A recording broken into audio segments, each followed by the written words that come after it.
This is how you beat a passive player. Run him to the corner. Recovery. Now the neutrals are coming out from the well. Oh, man. Oh, Noel's not doing it.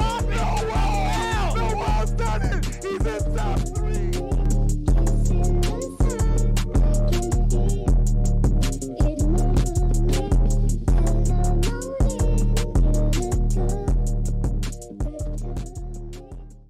Yo, what's up, guys? Today we're going to be talking about how to beat passive players. I know a lot of you guys love asking this question because it's very irritating when you get these guys in ranked. And yeah, let's get right into it. Help you guys beat some passive guys. This one's going to be really quick and to the point. There's not much strategy against passive players because of the fact that they're doing one thing and one thing only. So strategy against this is going to be very basic, straight to the point. But anywho, let's get right into it. The first thing you want to do is have patience. I know this could seem kind of obvious or kind of ironic that you want to be patient against someone that's being really patient. But the reason I say you want to be patient is because of positioning. And you want to gain map control against the person that's being passive before you make a move. And that takes patience, because if you don't have patience to wait until they get to the corner of the map, then you're going to be throwing out attacks like here. You do, like, this is something you definitely do not want to do against passive players. You don't want to attack them while they're in the middle of the map, or attempt to attack them while they're in the middle of the map, because that's what they want you to do. They're waiting for you to attack, and they're just going to back up, use the map they have, and then hit you, punish you every time you attack. But if they don't have any map, now they're in trouble, because they have to either jump off stage or go on the wall, and that's a bad position for them. The second tip is map control. And the way you do this is you just approach slowly, but you put pressure on them by like getting close enough to them. Then you kind of you want to see if they're moving back or not. You want to check if they're actually being passive or not, because sometimes people think players being passive, but you guys are just throwing attacks out everywhere and anywhere, and you're just missing over and over again, and they're punishing you because you're really bad at, trying to hit a move on them. You have like 0 accuracy, so it feels like they're being passive because you just suck, right? But someone that's really being passive is every time you get too close to them, they just back up. Like, they keep moving back until they have nowhere to move back, and then they'll jump over you. So the goal is to check if they're being passive first. So if you're moving towards someone and you're moving like, like you're inching forward to them, because you don't want to just straight up just like run at them with your face, because then that's when you start running into moves. So you inch forward and you check if they're being passive by seeing if they're moving back. So once you confirm that they're being passive because they're moving back, then you get them to the corner, and once they're here, like, let me move real quick. Oh, that's not what I wanted to do. I'm terrible at this game. Once they're right here, they're either going to do one or two things. They're going to spot dodge your attack when you come in, or they're going to jump.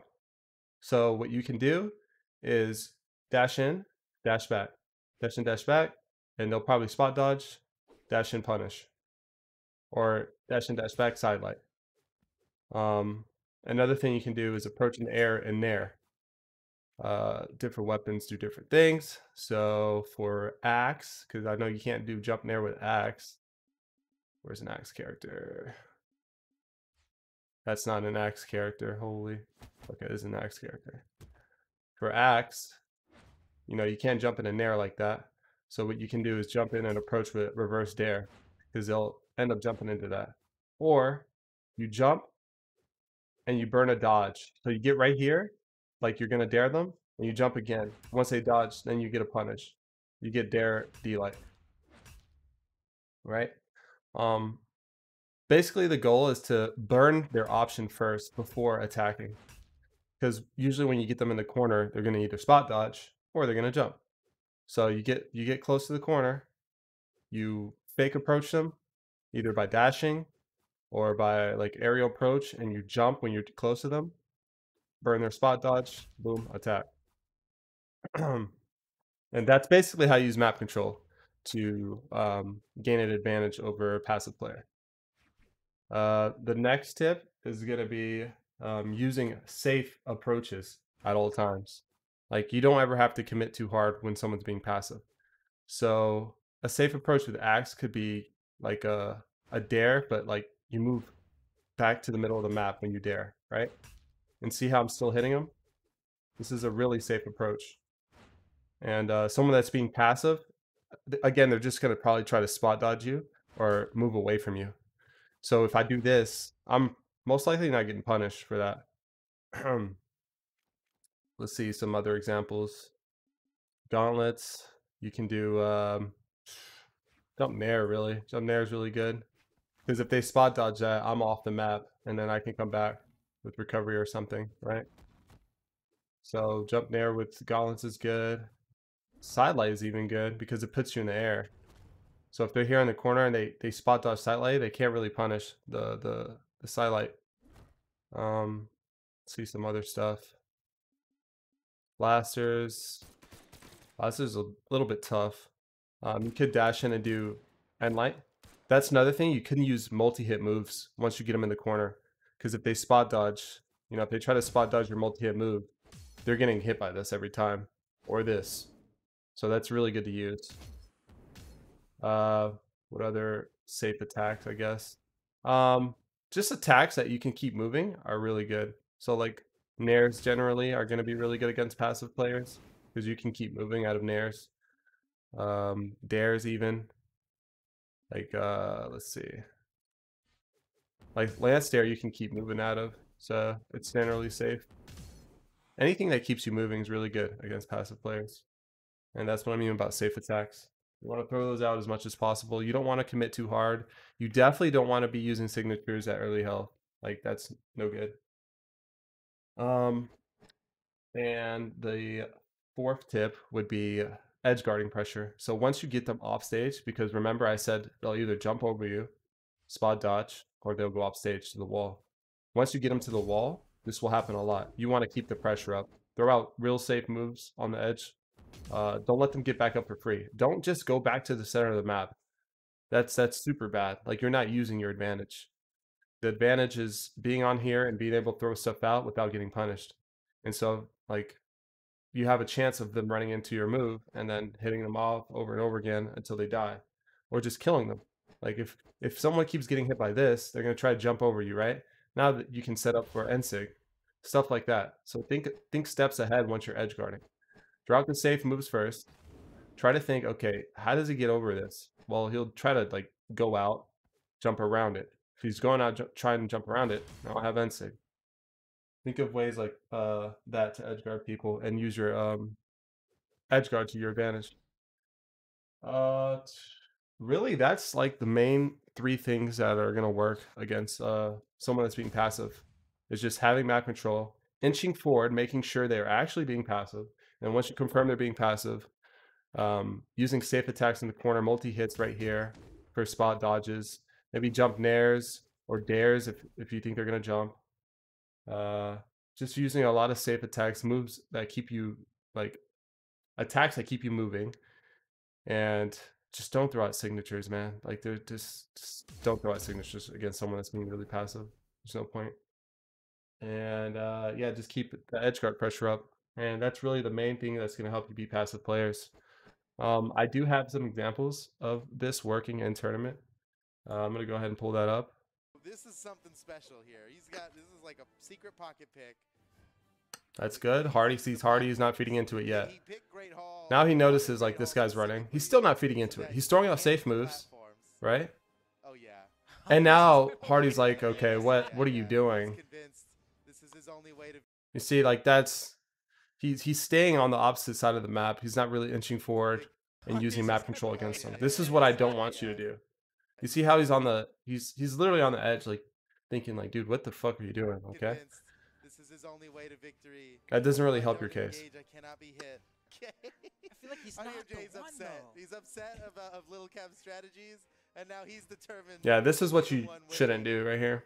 Well, I mean, he does have Don't fall into the bait. Honestly, yeah, you have to approach me. And this is all mental game. This has nothing to do with the actual game.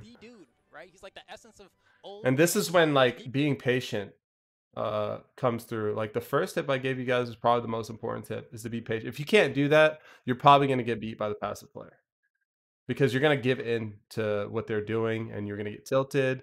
You're going to stop thinking about pressuring, using safe attacks, map control, all the tips that we're giving you about beating passive players. Oh, he got Now look who has the Edgeguard pressure now. Look at this. That's it. I can imagine if Lil Cap takes a stock. Oh my goodness, Lil Cap, he's gonna run for the next 3 minutes. He's gonna. I mean, you're just giving them a chance whenever you're giving into their gameplay. This is like a strategy. And that's exactly what happened there. Stage, like, I would have banned this first for sure. For it. Yeah, Lil Cap was. Yeah, he picked this for a reason for sure.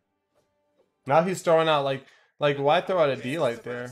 See, throwing out SIGs at white. Like you don't throw out SIGs at white. Giving into the passive play. This is tilted gameplay. You might not be mad, but this is definitely tilted gameplay. Throwing out stairs, like that hit, but it's just not. You want to be throwing out dares and nares here. I don't know if Lil Cap's gonna be able to hold on to this. So RDMJ has got to be so tilted. It's a wrap. And it all started Of Lil Cap's strategy. right here. And now he's. It literally started right there. Oh, now This is where it started. He was doing good until this point. Like you fed into it. And that's the result right there. I want to see the damage graph for that. What I look A loss. attacking. He's gonna try to tilt Hardy MJ. That might be what it's mostly about here. Is just Running him to the off stage. Edge guarding him right here. Oh man. Look at that edge guard pressure I was talking about. Yep, perfect. Running him to the edge. Didn't throw out a move yet. He didn't try to hit. Look. This is what I was explaining earlier. You don't try to attack them when they're in the middle of the map. He could have tried like a Sarah or something here, but there's no point. He's gonna corner himself. Now he's running him to the corner. Cap's in the corner. So far, like even at this range, he can threaten side. Throw out a D light. Look where he's at. He's on the wall because he was in the corner. So he either jumps over that, spot dodges that, or goes on the wall. Now he's on the wall. Now he can edge guard him, but he chooses not to. I don't know why. That's when you want to edge guard. Throw out another side light, go down, recovery him like you did on the other side. Has map control here. Again, he's in the corner. Doesn't get the spot dodge. I guarantee you, Cap tried to spot dodge this. In the corner though, it's tough. In the corner. I mean, that's what happens though. Like sometimes it takes a while to beat a passive player. Like you have to take your time to beat them, and you have to be patient. But it's a for sure win. Like this is Hardy's like. There's no world where he loses this because of the way he's playing. I get nervous every time he goes off stage. He's in the corner. Pay attention to where he gets hit most of the time. It's literally in the corner where he has nowhere to run.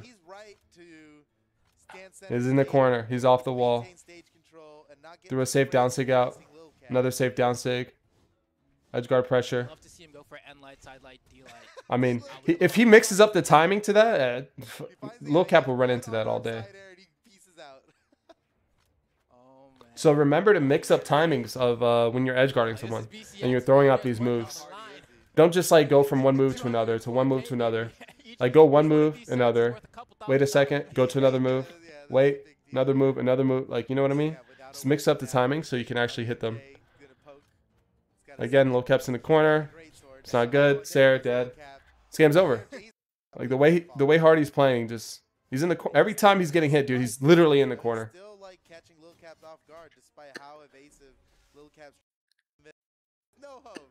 3-1. It's over with, dude. On the wall, he gets the edge guard pressure him. Okay, yeah, he could definitely get punished. See, he's trying to attack him in the middle of the map, and he gets punished for it. This is what you don't want to do. Try to attack him in the middle map. Gets punished. Gets a kill. This is how you beat a passive player. Run him to the corner. Where does he kill him? Yeah, just catches him running. Okay. That's pretty much it, guys. I hope you guys learn how to be passive players. And hope this video helps out. Remember to leave a comment on what you guys want to see next. But yeah, I'll catch you guys on the next one. See you later.